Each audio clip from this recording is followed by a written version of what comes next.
Welcome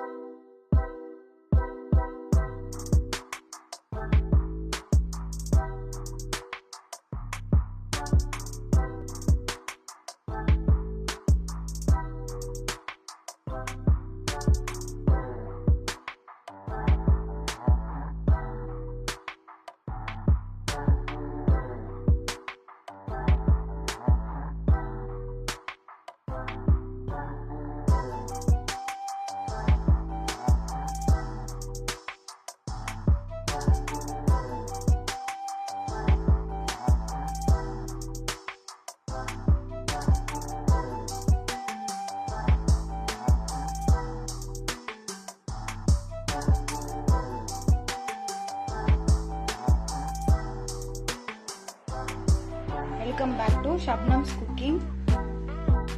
இன்னைக்கு நம்ம ஒரு ஸ்வீட் ரெசிபி தான் பார்க்க போறோம். அது எப்படி செய்யறதுன்னு பார்க்கலாம். என்ன ஸ்வீட்ன்றது நான் சொல்றேன். இப்போ அதுக்கு தேவையான பொருட்கள்லாம் எடுத்து வச்சிருக்கு. வாங்க வீடியோக்குள்ள போலாம். இந்த கிளாஸ் நிறைய நம்ம மைதா மாவு எடுத்துக்கோம். அதை ஒரு பவுல்ல சேர்த்துக்கலாம். கொஞ்சமா உப்பு சேர்த்துக்கலாம். இப்போ தண்ணி ஊற்றி கொஞ்சம் கொஞ்சமா மாவு பிணைஞ்சிக்கலாம்.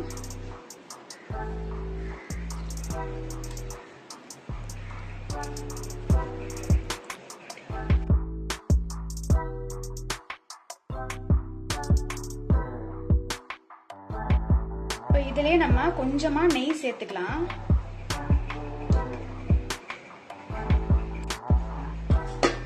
இப்ப நம்ம ஸ்டஃபிங்க்கு ரெடி பண்ண போறோம். அதுக்கு கசகசா சேர்த்துக்கலாம். ஒரு 1/4 கிளாஸ். நம்ம எந்த கிளாஸ்ல மாவு எடுத்தோமோ அதுல 1/4 கிளாஸ் கசகசா எடுத்துக்கணும். இது நல்லா வாசம் கமகமன்னு வாசம் வர அளவுக்கு நல்லா வறுத்து எடுத்துக்கணும். நல்லா கமகமன்னு வாசம் வரும். கசகசா நல்லா வறுத்தாச்சு. இப்ப நம்ம இதை வேற ஒரு பாத்திரத்துக்கு மாத்திக்கலாம். செய்யறதை நம்ம கரெக்டா பார்த்து. அடுத்து நம்ம தேங்காய் பூ போட்டுக்கலாம்.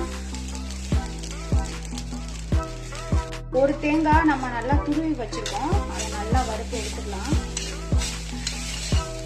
இதுவும் நல்லா ப்ரௌன் ஆக வரைக்கும் உன்னோட ஒன்னா ஒட்டாம இருக்கும். அந்த ஸ்டேஜ்ல நம்ம எடுத்துடலாம்.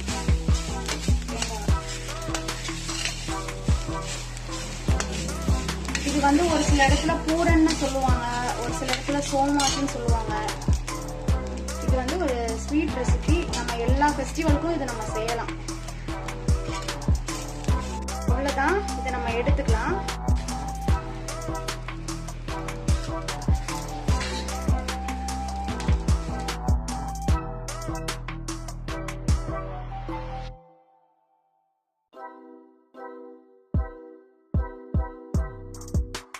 ரவை வறுத்துக்கலாம். எந்த அளவு கசகசா சேர்த்தோம் அதே அளவு ரவையை போட்டு வறுத்துக்கலாம். இதுல கொஞ்சமா நெய் சேர்த்துக்கலாம்.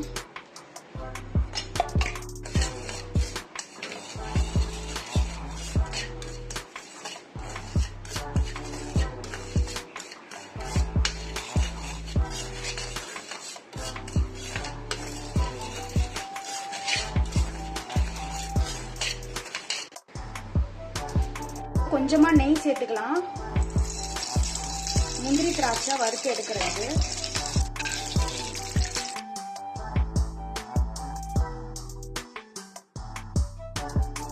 திராட்சை சேர்த்துக்கலாம்.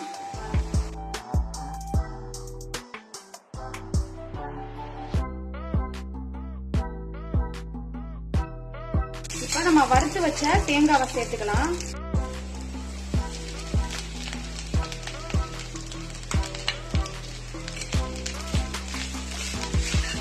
வறுத்து வச்ச ரவை சேர்த்துக்கலாம். கசகசா சேர்த்துக்கலாம். எல்லாம் வறுத்து வச்சத பூரா மொத்தமா சேர்த்து நம்ம கிளறிக்கலாம். இதுதான் ஸ்டஃபிங்கே. நமக்கு பொட்டுக்கடலை பொடி பண்ணி வச்சிருக்கோம். அதை நம்ம இதுல சேர்த்துக்கலாம். அதையும் சேர்த்து இதுல நல்லா கிளறிக்கலாம். கிளாஸ் மாவு எடுத்தோம்ல, அந்த அதே கிளாஸ்ல சுகர் போட்டுக்கலாம். போட்டு நல்லா கிளறிக்கலாம். அடி பிடிக்காம எல்லாத்தையும் ஒண்ணா நல்லா கிளறணும்.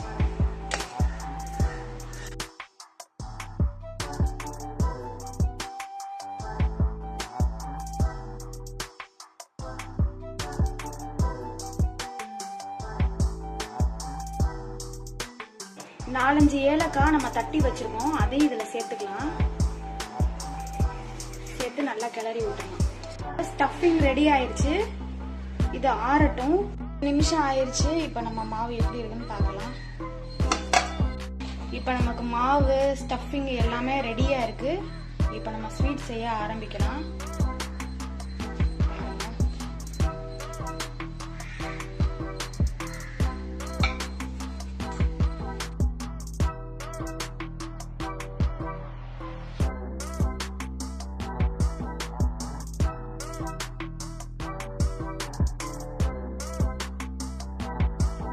ஷேப்பாக ஆக்கிக்கலாம். ஒரு மூடி வச்சு நம்ம எக்ஸ்ட்ரா மாவெல்லாம் எடுத்துட்டோம்னா மாவு நல்லா ரவுண்ட் ஆயிடும்.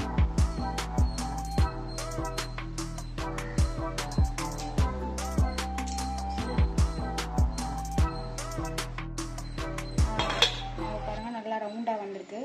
இப்போ நம்ம ஸ்டஃபிங் வச்சுக்கலாம்.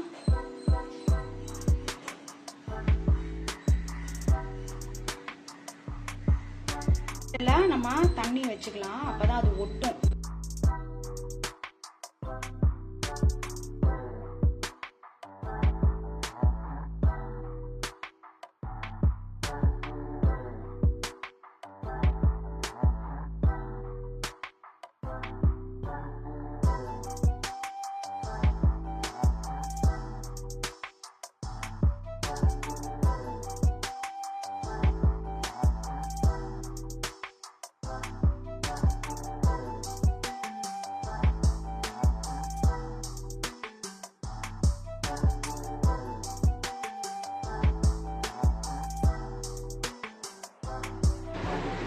பிரியாம இருக்கும். நல்லா ஒட்டிட்டோம்னா எண்ணெயில போடும்போது பிரியாம இருக்கும்.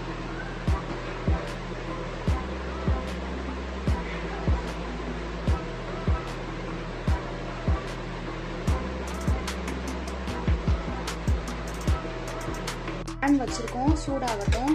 இப்ப நம்ம எண்ணெய் ஊத்திக்கலாம். எண்ணெய் நல்லா சூடாயிடுச்சு. இப்ப நம்ம ஒவ்வொன்றா போட்டு ஃப்ரை பண்ணி எடுத்துக்கலாம்.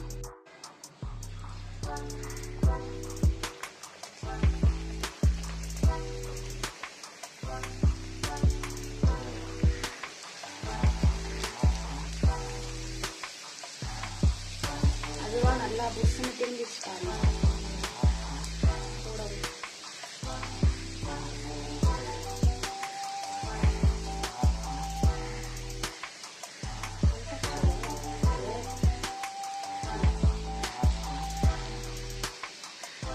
நல்லா வந்துருக்கு பாருங்க.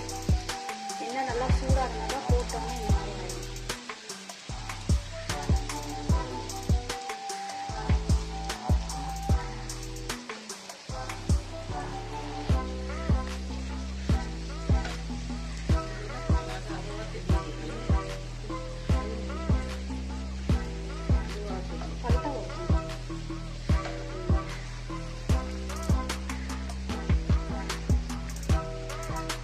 பூரன் ரெடி ஆயிடுச்சு.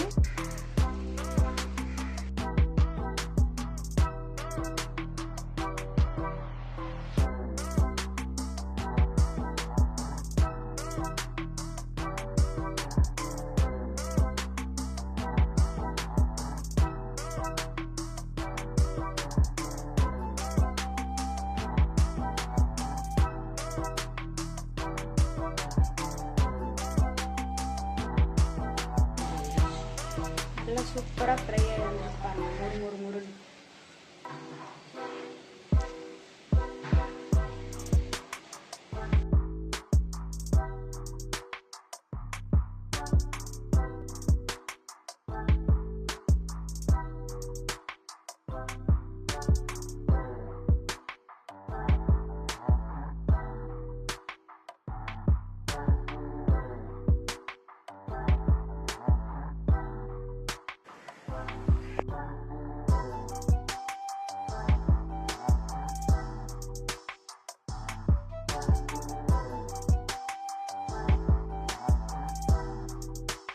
இது வந்து நம்ம எல்லா ஃபெஸ்டிவலுக்குமே செய்யலாம். இந்த பூரன் ரெசிபி வந்து ட்ரை பண்ணி பாருங்க. தேங்க்ஸ் ஃபார் வாட்சிங்.